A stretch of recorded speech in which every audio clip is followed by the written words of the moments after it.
గ్రామ పంచాయతీ ఎన్నికల తొలి విడత నామినేషన్ ప్రక్రియలో భాగంగా సిద్దిపేట జిల్లా జగదేవ్పూర్ మండలంలోని మేజర్ గ్రామ పంచాయతీ కార్యాలయంలో ఏర్పాటు చేసిన నామినేషన్ కేంద్రాన్ని జిల్లా కలెక్టర్ హైమావతి సందర్శించారు.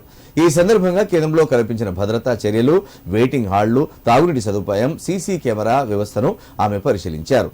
అధికారులు ఏర్పాటు చేసిన క్యూ లైన్లు, నామినేషన్ స్వీకరణ టేబుళ్లు, ఫారంలు, అందుబాటు వంటి అంశాలను పరిశీలించిన కలెక్టర్ అభ్యర్థులకు ఎలాంటి ఇబ్బందులు లేకుండా పారదర్శకంగా నామినేషన్లు స్వీకరించాలన్నారు. కేంద్రంలో క్రమశిక్షణ, పారదర్శకతకు కస్టర్ అధికారులు ప్రాధాన్యం ఇవ్వాలన్నారు. నామినేషన్ ప్రక్రియలో ఎలాంటి ఆలస్యం జరగకుండా సిబ్బంది బాధ్యతగా వ్యవహరించాలన్నారు.